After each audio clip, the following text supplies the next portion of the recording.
छिड़काव करते हैं। विभिन्न खाद और उर्वरकों की मात्रा को मिट्टी के नमूनों की जांच करके निकाला जाता है।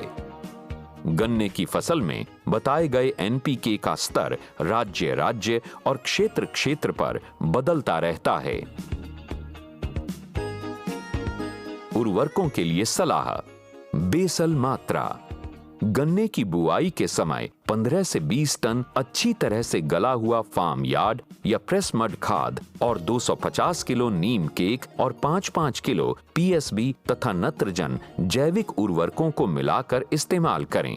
ट्रेंच के नीचे बीज के सेटों को बुआई के समय 250 किलो नीम केक और 100 किलो यूरिया तथा 150 किलो डीएपी और 100 किलो म्यूरेट ऑफ पोटाश व 25 किलो जिंक सल्फेट और 25 किलो सूक्ष्म पोषक तत्वों को मिलाकर इस्तेमाल करें। पेड़ी फसल में 100 किलो यूरिया आधारीय मात्रा में मिलाएं। विभाजित उर्वरकों की मात्रा। पौधों व पेड़ी फसल में 45 से 50 दिन बाद केवल 150 किलो यूरिया का इस्तेमाल करें। बुआई के 80 से 85 दिन के बाद 150 किलो यूरिया का इस्तेमाल करें। पर्णीय छिड़काव। उपरोक्त बताए गए खाद और उर्वरकों को मिट्टी में मिलाने के अलावा पानी में घुलनशील उर्वरकों का छिड़काव करें, जैसे कि मोनो पोटेशियम फॉस्फेट 0 के अनुपात में 52 के अनुपात में 34 और यूरिया प्रति हेक्टेयर 5-5 किलो को 1000 लीटर पानी में घोल बनाकर अप्रैल और मई महीने में जैसे जैसे फसल का विकास होता रहे 2 बार छिड़काव करें। बोन सुक्रो किसान।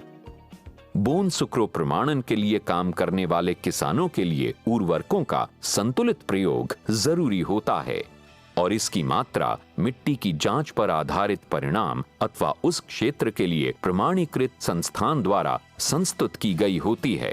पोषक तत्वों की अधिक जरूरत को पौधे जैविक खाद के रूप में पूरा करते हैं, जैसे फार्म यार्ड खाद, जैविक खाद, हरी खाद, नीम की खल और जैविक उर्वरक के रूप में पीएसबी मिट्टी में कार्बन के तत्व को बढ़ाता है।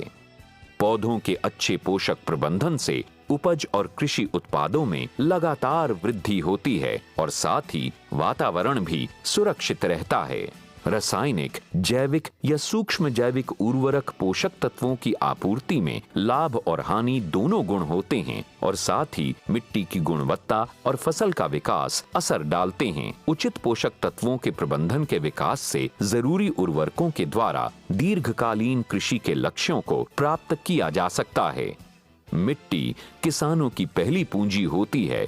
इसमें निवेश करके मिट्टी को उन्नत बनाकर भूमि की उत्पादकता को बढ़ाया जा सकता है और कृषि की गुणवत्ता को भी बेहतर किया जा सकता है। प्रभावी, किफायती और पर्यावरणीय साधन जैसे जैविक खाद, सूखे हुए पत्ते, आधारीय मात्रा का इस्तेमाल आदि को अपनाकर किसान अपनी आय में और फसलों के उत्पादन में लगातार वृद्धि कर सकते हैं। इससे आर्थिक, सामाजिक और नैतिक रूप से जीवन में लंबे समय तक खुशहाली संतुलित हो सकती है। अर्थव्यवस्था को उचित परिप्रेक्ष्य में रखते हुए किसान जीवन को खुशहाल और उत्कृष्ट रूप में जी सकते हैं।